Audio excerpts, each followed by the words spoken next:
Hi Razzlers, welcome back to my channel. I hope you're fabulous. In this video I'm going to be chit-chatting about how to get your artwork out there. As you can see here, I've got some artwork here and some artwork here. These are the prints that I am selling on my Etsy store, and this is some random art that I did ages ago, but I thought I'd show you guys. Whilst I'm chit-chatting about this subject, I thought, why not have it behind me? So like I was saying, in this video I'm going to be telling you guys what kind of ideas I have to get your art out there, and do get involved and put in the comment box of how you share your art to the world and show people, and how you try and promote sales on your artwork. Because at the end of the day you do have to make money to live basically, so it's trying to get it out there and still finding the balance between making stuff that you love but making stuff that other people love as well. Because there's a fine line, isn't there, sometimes, of creating just to make money or make something that people want, or without being too commercial. I think that's the right word, too commercial, because you don't want it to go into that kind of area, but you kind of need it to if you want to make prints and stuff like that and get it out there at first. I think sometimes with things, because you can't just randomly blow up overnight and be this magical, amazing artist that everyone knows about and heard about just from nothing, basically. Some people do, some people get the lucky break and that happens quite away, like straight away, straight away. Like, I don't know if you've heard of the, what's it called? The Gift Shop is a DVD, and it's like through Banksy, who is a famous artist, graffiti artist, and he works with this other guy who he calls himself Mr. Brainwash, and that's what he works on, and he makes people think that he is amazing and gets inside their brains. Or it's hilarious because that's his name, and he sells all these like huge art pieces for like millions, and that's just how he promoted his work. So that is the way that you could go about it, but he had to spend a lot of money to get there before he even was there. Like, he did massive billboards and things like that. But let's tone it down a little bit to start with, I think. So my advice with certain things like this is start up Instagram if you haven't got one already, due to I find Instagram is a cool way to get involved with different artists, because I like that, enjoy that, I think the right word is, as well, just seeing what other artists do.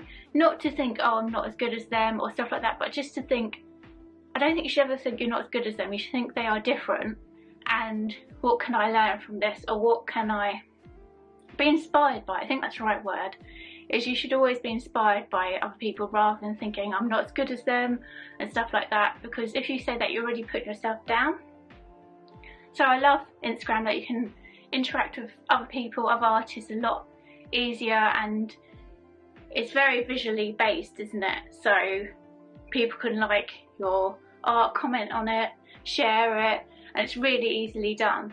So I'd say that's a really cool one to promote your artwork on if you're not already, because you can put it in your stories.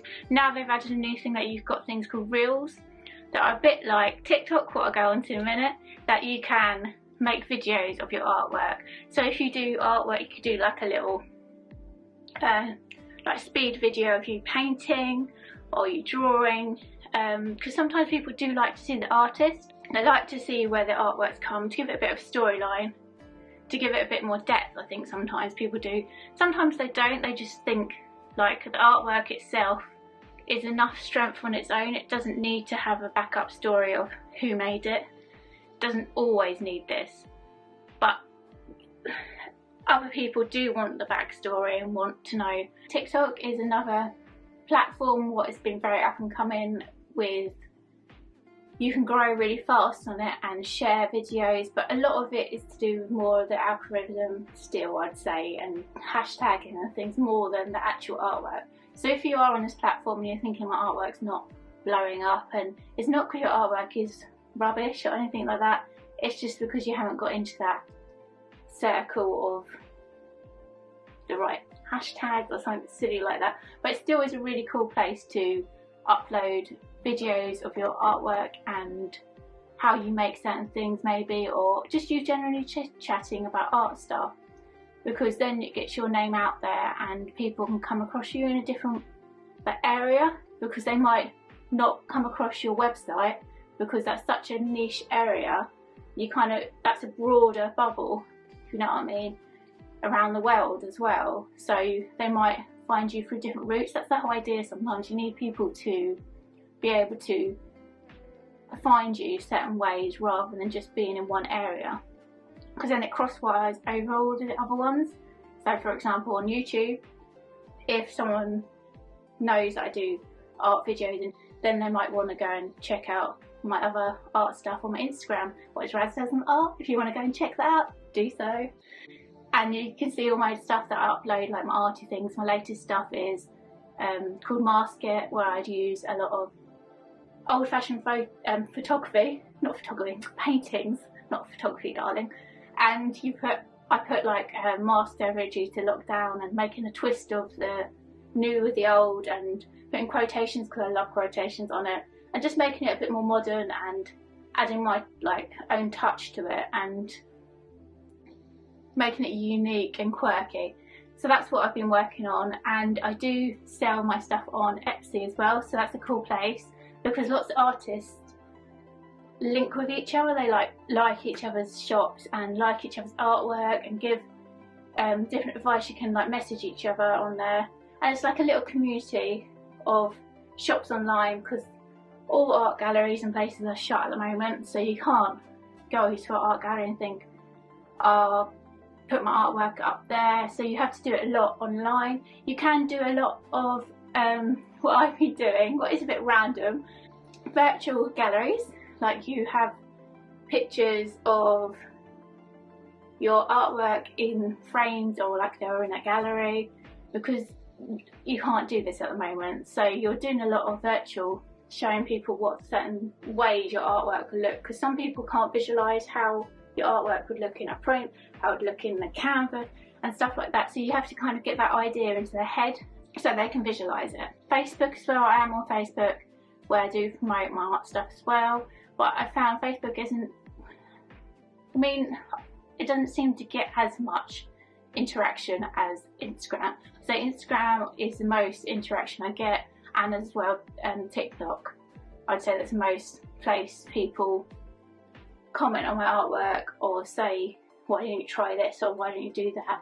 Even artists I've messaged and said, oh, I'm a bit stuck on this. Don't be afraid to message artists and say, oh, could you give me some advice on this? Because sometimes you need advice. You can't just go along blind into everything, otherwise you're not going to develop and you're not going to be able to get further just because you don't ask for advice. What I've learned, you have to ask people advice, and probably 9 out of 10 artists will get back to you, even if they are as high as don't know how many views or whatever.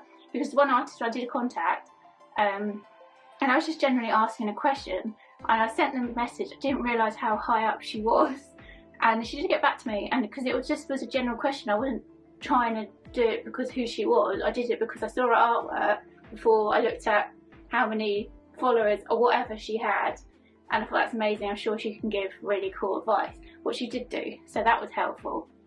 So that's the top tip. Always ask for advice or feedback from people, even if it's not the best or something critical. Critical can always be turned into a positive, because then you learn from that. I'd say that is my best advice on things. If you've got any advice or top tips, do put them in the comment box and give us a huge thumbs up if you like this kind of video, because I know to do stuff on this in the future. And as well, follow me on my Instagram, that's Razdasm Art. And as well, remember to subscribe to my channel, because then be part of my Razdasm Art family online, and we can be a big community of fabulousness all together. And like I always say, stay arty and creative. See you guys later.